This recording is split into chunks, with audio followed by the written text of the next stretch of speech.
First thing you need to know in order to manage your emotions.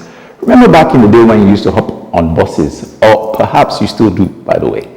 You'd stand at the bus stop and then somebody's walking past and then the person steps on you and he doesn't even have the courtesy to turn around to apologize. The blood will flow to your head. In that moment, you want to give the person a piece of your mind. You run up in his direction, you tap him, the person turns around.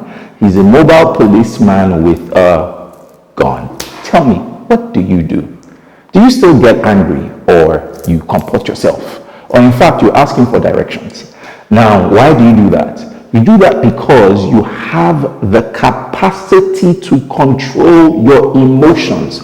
The first step to managing your emotions is recognizing that the potential to manage it already exists within you. Step 1. Step 2, be the observer. Have you ever witnessed an accident and then the drivers come out of the car and then they're arguing as to whose fault it was? But because you are the observer in that incident, you can accurately tell whose fault it was. Now, the reason the drivers couldn't tell is because they were participants in the incident.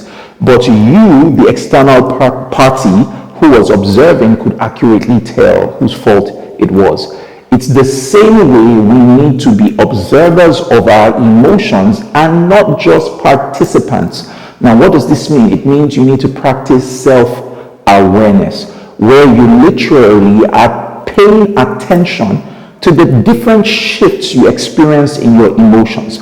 The problem is people are trying to manage their emotions without first measuring their emotions. What you do not measure, you cannot manage. So you want to come out of yourself to observe the shifts in your emotions. How do you do this? By giving your brain that instruction. Your brain is a goal-seeking organ. When you embark on that project of self-awareness, so for instance, you say to yourself, for this week, I am going to practice self-awareness.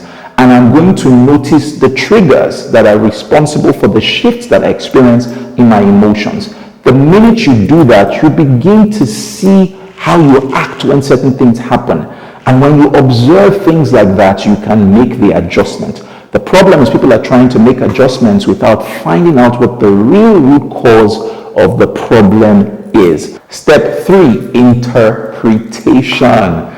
Have you ever been driving in traffic? Now, I live in Lagos, and this is a typical scenario. Driving in traffic, and then somebody cuts dangerously close.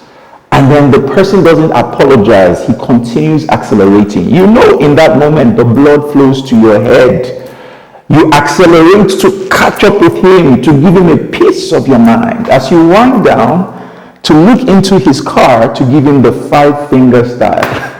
You look in and then you see that his son is gasping for breath. It is an emergency. He's rushing his child to the hospital. Please tell me in that moment, what happens to that emotion of anger?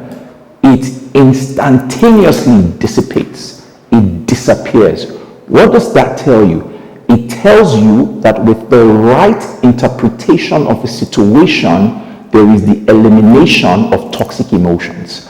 His initial emotion was generated by his perception of the situation. His perception of the situation was created by his narrow perspective. The goal is to broaden your perspective by having multiple options.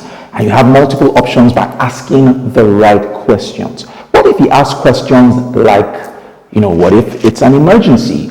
What if he didn't see me? Now you do this, you broaden your perspective, not just because you want to make an excuse for that person, but because you want to live at peace. And this is how you can manage and master your emotions.